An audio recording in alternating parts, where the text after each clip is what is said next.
Energía. Recordemos que ingredientes son aquellos insumos que utilizamos para fabricar el alimento. Y nutrientes es la composición química de los ingredientes. Eso lo dieron en el examen.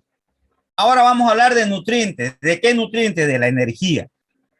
Es un nutriente que resulta de una propiedad de los alimentos, los cuales aportan, o sea, es aportado, mejor dicho, para el metabolismo de 3 nutrientes. Es decir, ¿de dónde sale la energía? De 3 nutrientes. Perdón, de 3 ingredientes. De las grasas, como ¿acaso la grasa no es un nutriente? Estamos hablando de las grasas que echamos a la mezcladora. Aceite, en realidad. Aceite, oleína. Esas son grasas, ¿no? Carbohidratos, todo lo que tiene almidón, maíz, sorgo, arroz, etcétera, etcétera. Y proteína. ¿Cómo? ¿La proteína es fuente de proteína, doctor? No. En caso de emergencia, en vez de la proteína producir proteína, produce energía en casos de emergencia. Entonces, las 3 fuentes de energía son grasa, carbohidrato y proteína. Es decir, la energía química es el resultado de la utilización de estos ingredientes. Cada enlace entre átomos y moléculas es una fuente potencial de energía química que se libera cuando se rompen dichos enlaces. En reciprocidad, la formación de compuestos químicos requiere de energía. Es decir, producir proteína, por ejemplo, requiere de energía. Y aquí está el cuadrito donde están las fuentes de energía. En primer lugar, grasa o aceites. En segundo lugar, los carbohidratos o almidones o nutrientes no estructurales. Y las proteínas para casos de emergencia. Esto nos libera energía química. Oh, ahí. Esto nos libera energía química. Bien. ¿Esta energía para qué nos sirve? Para el trabajo celular, como calor de desecho y como almacén de energía. ¿Y cómo es que se almacena la energía? Pregunta de examen. Como glucógeno y como grasa. Diferentes en el examen pregunto, ¿cuáles son las fuentes de energía? Estoy preguntando aquí, ¿cuáles son las formas de almacén de energía? Como glucógeno y como grasa. ¿Y la glucosa, doctor? No, la glucosa no se almacena. La glucosa está en la sangre, directita para utilizarse. Cuando se almacena es que se ha transformado esa glucosa o en glucógeno o en grasa. Entonces, la glucosa no se almacena.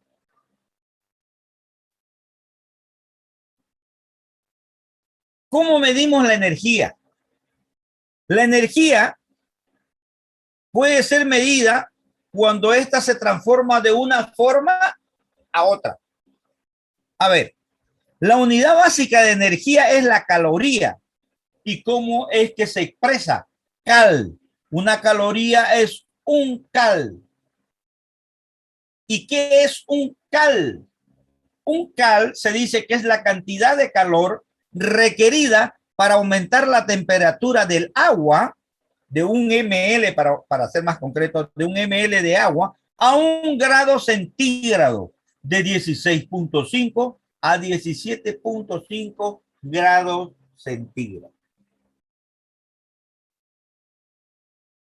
Esta unidad es demasiado pequeña para poder utilizarse con fines nutricionales. Entonces, hay múltiplos. ¿Cuáles son esos múltiplos? Por ejemplo, 1000 calorías es igual a 1 kilocaloría. Y 1000 kilocalorías es igual a una megacaloría. Y en Europa se utiliza el joule. Esta es una unidad que normalmente se utiliza como energía eléctrica, mecánica o química, pero nutricionalmente en Europa la utilizan. Y se dice que un joule es igual a 0,239 kilocal, o bien un kilocal es igual a 4184 joules. Bien, pero entonces un kilojoule o 1000 joules, que es lo mismo, es la energía requerida para elevar un kilogramo de peso a una altura de 1 metro.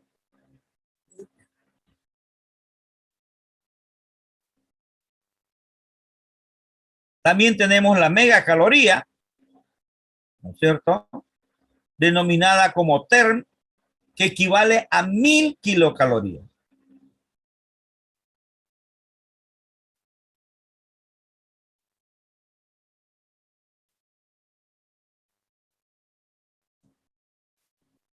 Maynard, en 1981, dice que el principal objetivo de la energía son los procesos corporales. Ahí, le vamos a dar un colorcito. Él dice que son los procesos corporales, incluyendo el almacenamiento de energía.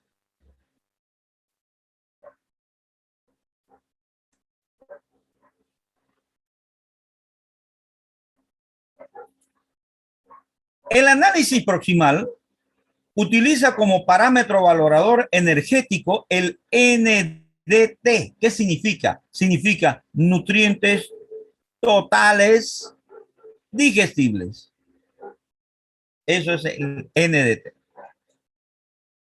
Bien, este parámetro energético resulta de la sumatoria de las fracciones digeridas, extracto etéreo, fibra bruta, extracto libre de nitrógeno y proteína, donde extracto etéreo es multiplicado por una constante que es el 2.25.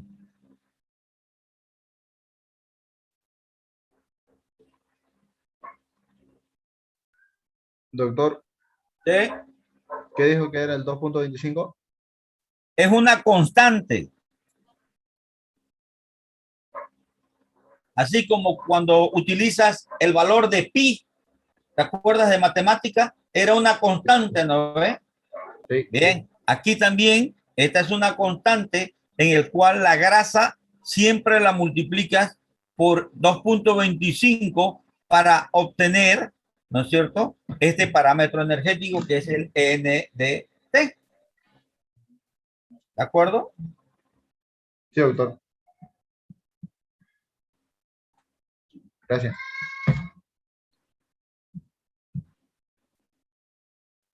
Bien, vamos a hablar ahora del sistema de energía neta o SEN. Esto bajo la escuela americana emplea a esta unidad como una valoración energética a la caloría, la cual representa la cantidad de energía suficiente para elevar, es lo que hablábamos hace un rato, 1 grado centígrado a 1 gramo o 1 ml de agua, más propiamente dicho, de 16 a 17 grados centígrados. Valga la redundancia, van a disculpar, esto ya lo habíamos dicho hace un ratito.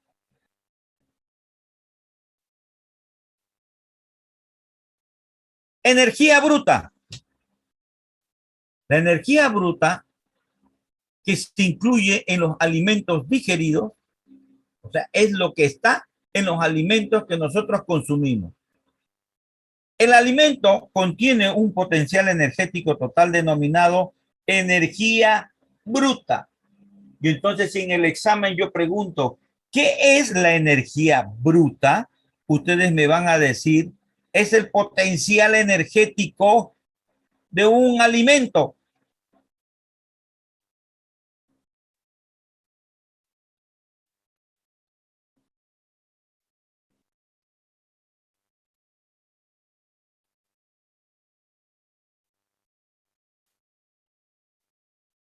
Ahora,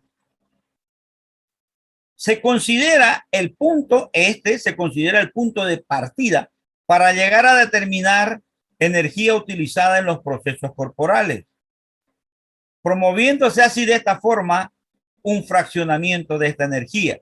¿Y cómo es que ocurre eso? Así. Esta ya no es una energía bruta, esta es una energía digestible. ¿Y de qué resulta? De la energía bruta que estaba en el alimento menos la energía que defequé. A ver, para hacerlo más fácil, aquí está. Todas esas diapositivas dicen esto. Energía bruta es lo que está en el alimento cuando lo ingerimos. Es la energía potencial del alimento. Perfecto. Nos la comemos. Y después de unas horitas nos da ganas de ir al baño.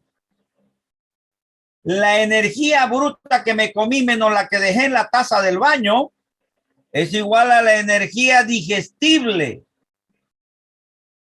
¿Quedó clarito? Y después me da ganas de ir a orinar.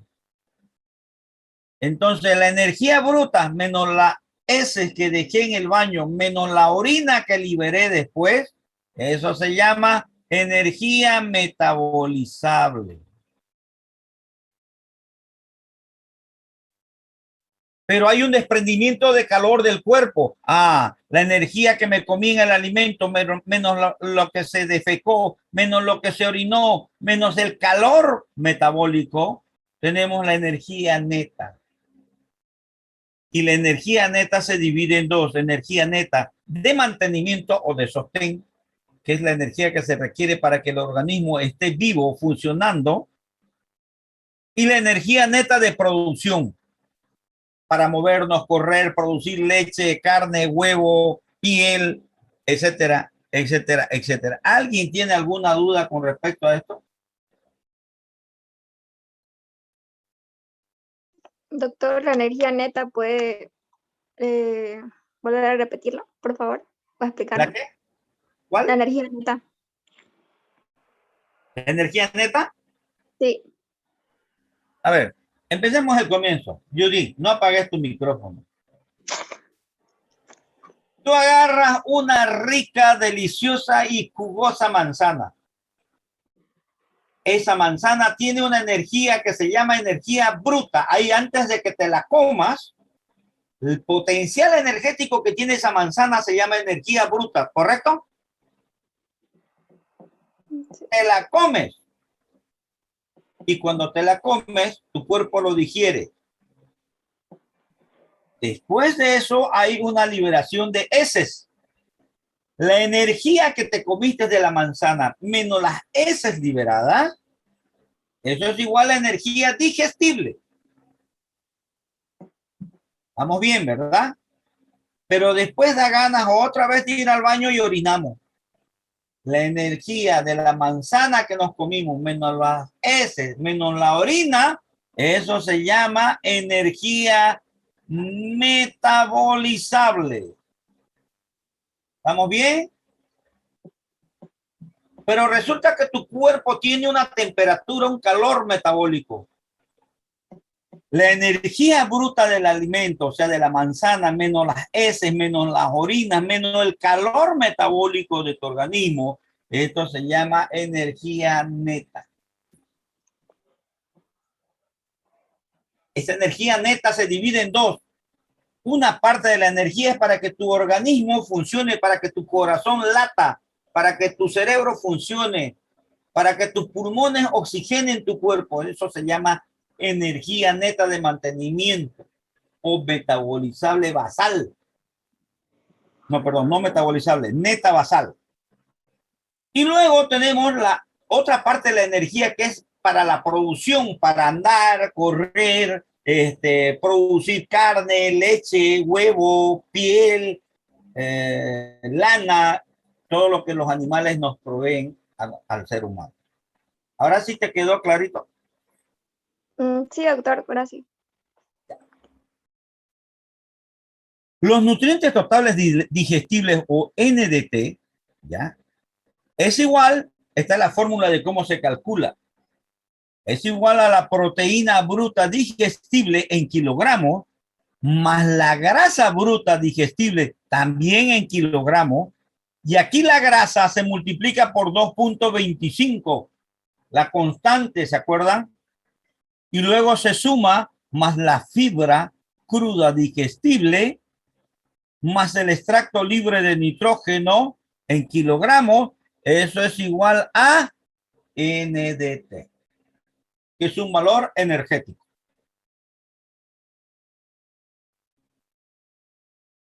Los nutrientes totales digestibles son proporcionales a la energía digestible, ¿no es cierto? ¿En qué manera? Y esto es una pregunta de examen. Un NDT, un kilogramo de NDT es igual a 4.41 megacalorías de energía digestible. Esa es la relación.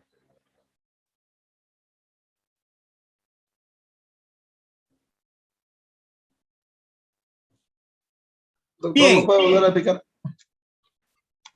Por favor. ¿Qué quieres que te explique?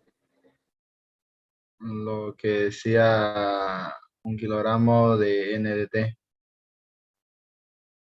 El NDT es proporcional a la energía. ¿Cómo es que es proporcional? Decimos que un kilogramo de NDT es igual a 4.41 megacalorías. ¿De qué? De energía digestible.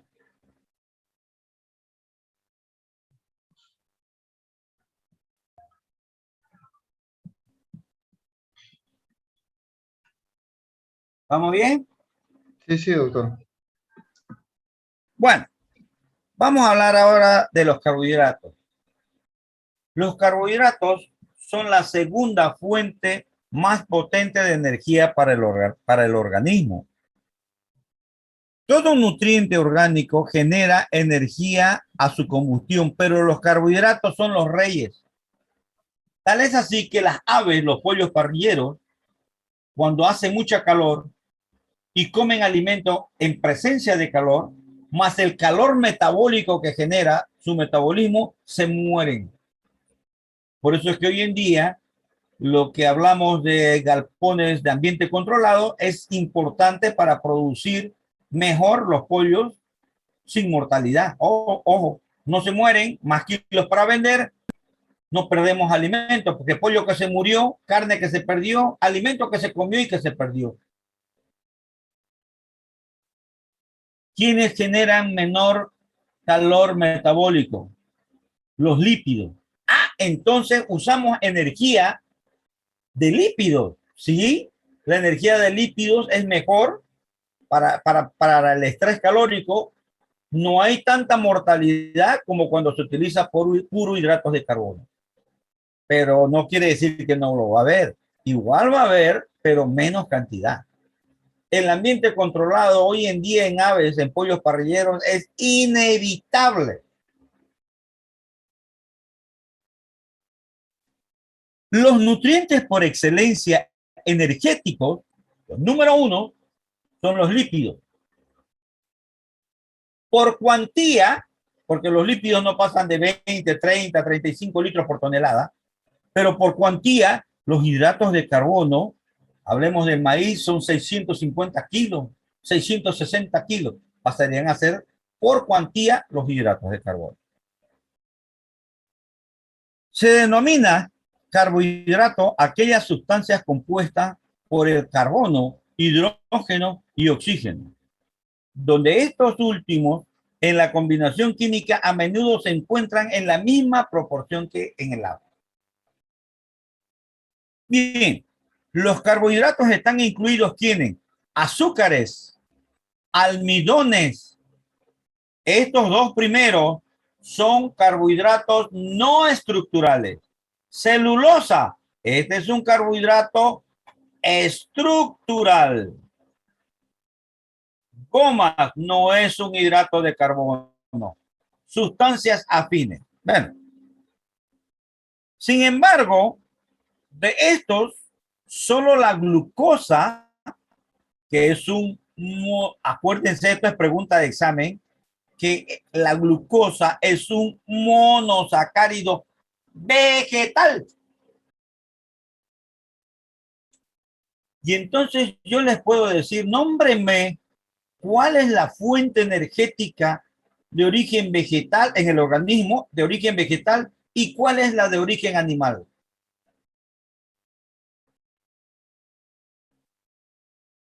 A ver, Cecilia Suárez, responda a mi pregunta. ¿Cuál era la pregunta, doctor? La pregunta, Cecilia, es, nómbreme cuál es la fuente energética de origen vegetal y cuál de origen animal en el metabolismo.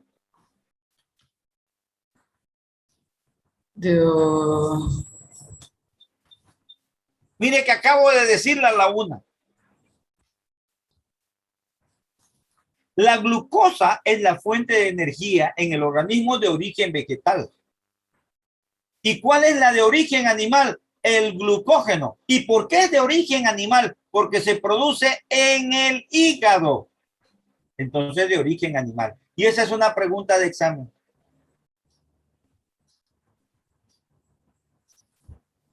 Bien, sigamos.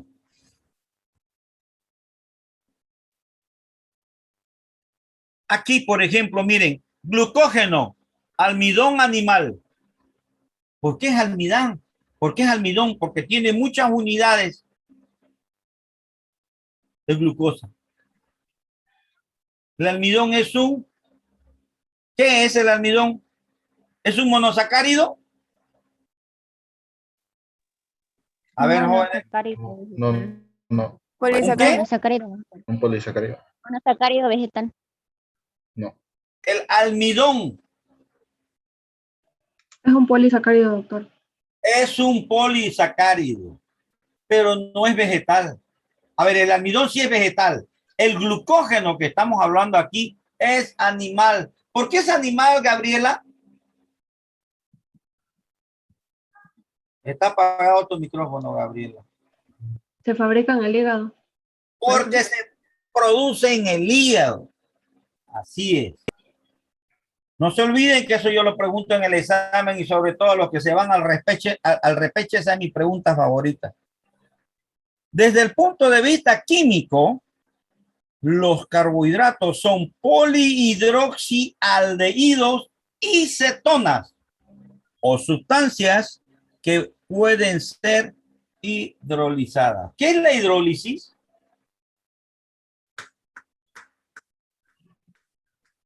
Es el rompimiento de las estructuras por medio de la introducción de una molécula de agua. ¿Y quiénes utilizan ese proceso? Las enzimas.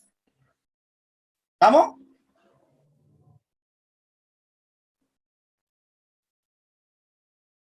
Aquí, para que recuerden un poquito química, están los monosacáridos, los disacáridos, los oligosacáridos, los polisacáridos.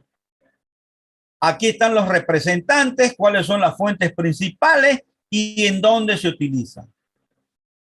También hay otra forma de clasificación que son los homoglucanos y los heteroglucanos. Homoglucanos porque tienen homogeneidad en su composición y hetero porque son diferentes.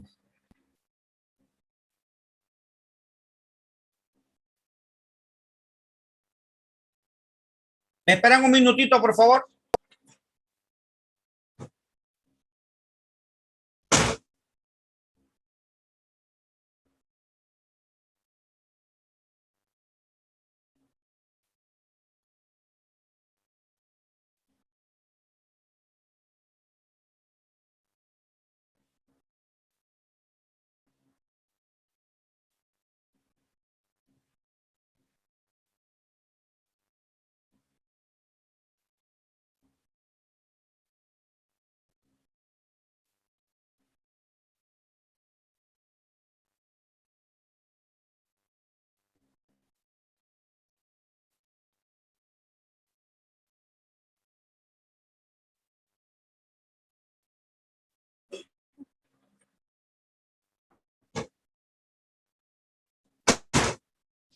Bien.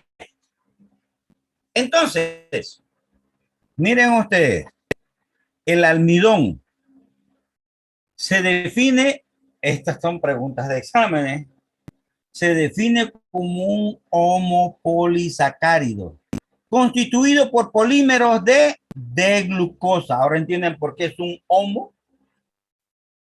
¿Y los enlaces de qué tipo son de este hidrato de carbono cuando es un almidón? Esa es la pregunta del examen. Alfa 1,4. Los hidratos de carbono no estructurales tienen uniones alfa 1,4.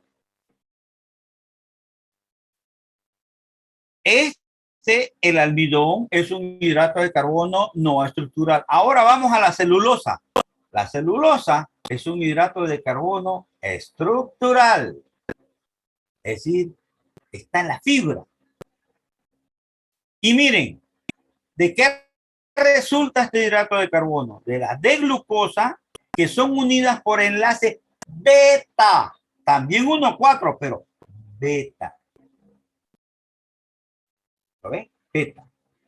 Beta 1,4. Y también de D-glucosa. Pero esta es la gran diferencia. Beta. Y vamos a cambiarle de color. Le vamos a poner negrilla.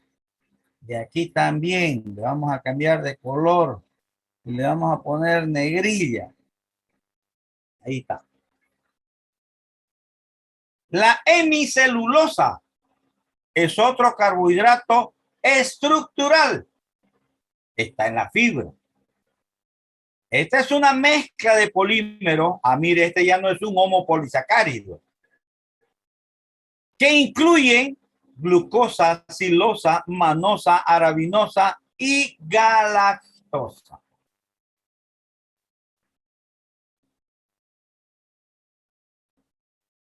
Tiene la particularidad de estar ligada covalentemente a la fracción péptica de la pared celular y por enlaces de hidrógeno a las microfibrillas de la celulosa. ¿Y qué hace esto? Aumenta significativamente la resistencia de las células vegetales. ¿Ahora entienden por qué decimos que son estructurales?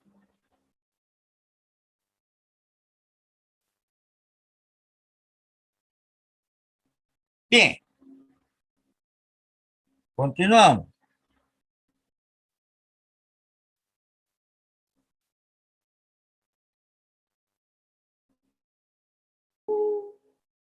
Larguísimo. Manía. Mientras más lo ve, más me da sueño. Ah, ¿cómo dice? Mientras más largo, más sueño me va a dar. Miro hacia abajo y parece que no avanzo. Como cuando uno en la caminata Cotocas ya se ve la torre ahí. Yeah, se ve la torre y no se acerca. Ay, mi De la Dios. torre, yo ya está cerca y da falta. Sigue caminando. De que uno la ve la torre, camina todavía 2 horas más. Bueno, esta es la página 141. Estábamos en la 124. Por lo menos llegaremos a la 144. Un compuesto ligado a las estructuras vegetales, escuchen bien, un compuesto, fíjense, no dice hidrato de carbono, un compuesto ligado a las estructuras vegetales es la lignina. Yo quiero que por favor entiendan esto, mis estimados. La lignina no es un hidrato de carbono, por lo tanto no es digestible. Lo pregunto 1 y 1000 veces en los exámenes y no me la pueden responder. La lignina no es un hidrato de carbono y por lo tanto no puede ser digestible. Colegas que están trabajando en el medio me dicen, oye Roger, ¿cómo aumento la digestibilidad de la lignina? Uy, yo agarro una pared.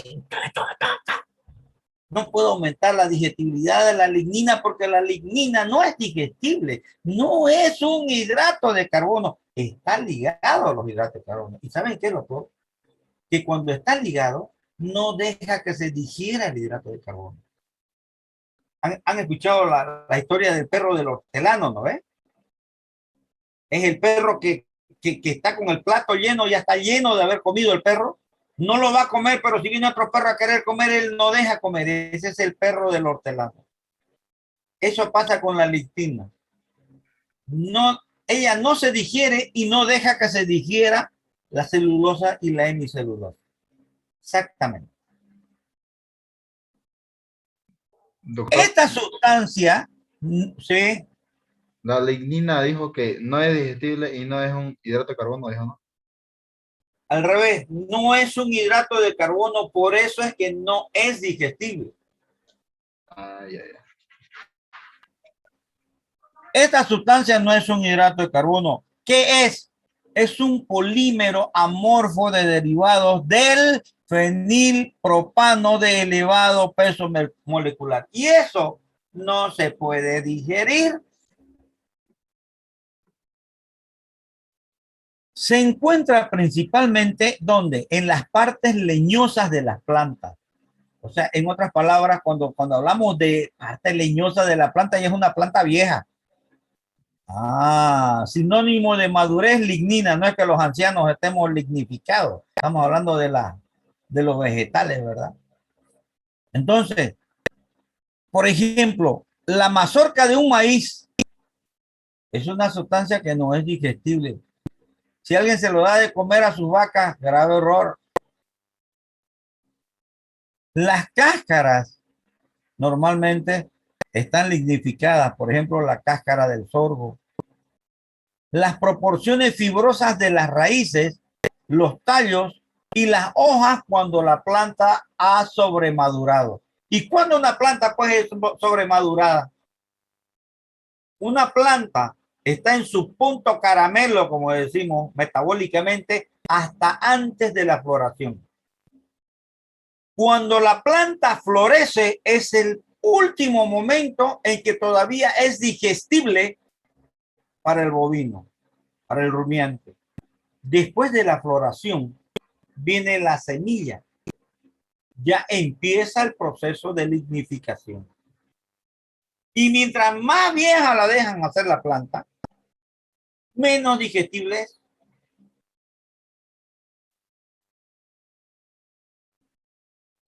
Bien. Cuando aumenta, o sea, su contenido de la planta madura, ¿ya? Mientras más madura es, habrá más lignina. Pero ¿qué es lo que quise decir aquí? Su contenido aumenta conforme la planta madura. Se refiere a la lignina. Y sus ligaduras químicas, en especial, es con la hemicelulosa y la celulosa. ¿Quién me está encendiendo su micrófono ahí?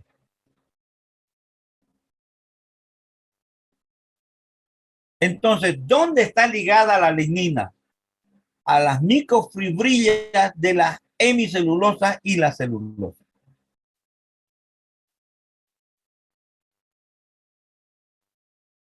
Las bacterias aeróbicas y los hongos que hay que están dentro del rumen, ¿ya? No pueden romper esas ligaduras.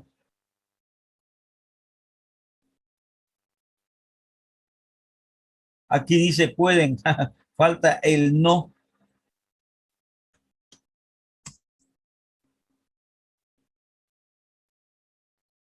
Produciendo así la putrefacción del forraje o la madera.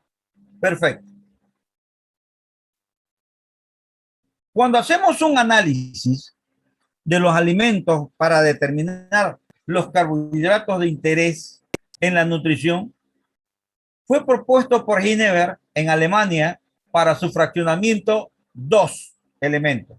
Uno, el extracto libre de nitrógeno y el otro es la fibra bruta. Balsos propone una metodología analítica como con el empleo de detergentes, en lo cual determina tres fracciones. Una fracción muy disponible, una segunda fracción con disponibilidad incompleta y una tercera frecuentemente no disponible. Cuando hablamos de los contenidos disponibles, nos referimos, muy disponibles, nos referimos a los azúcares solubles y los almidones. Maíz, sorgo, arroz, etc. Cuando hablamos de disponibilidad incompleta, nos referimos a la celulosa y carbohidratos fibrosos, hemicelulosa. Esta fracción de celulosa y carbohidratos fibrosos, Balsoes, por medio de los detergentes, los divide en dos: fibra detergente neutra, que son celulosa, hemicelulosa y un poco de lignina, lo cual esta fracción como tal en una formulación necesita mínimo un 28. Un exceso de esto también es malo. ¿Por qué? Porque este fibra detergente neutra es la que determina que el animal sienta que está lleno o no está lleno. Luego tenemos la fibra detergente ácida, que es celulosa y mucha lignina. Es la fracción menos digestible de la fibra. Y entonces aquí vemos una fracción, que es la fibra detergente neutra, que contiene ¿qué? Hemicelulosa, celulosa y lignina. Hemicelulosa es digestible, pero depende de cuán lignificado está. La celulosa es digestible, pero depende de cuánto de lignificación tiene. Y la lignina no es digestible, así, directamente. No me vengan con que cómo puedo mejorar la digestibilidad de la lignina. No se puede. Cuando hablamos de la fibra detergente ácida, la celulosa es variable dependiendo, su digestibilidad es variable dependiendo de la lignificación. Y la lignina, como dijimos, no es digestible. Bien, ahí nos vamos a quedar. Voy a anotarme.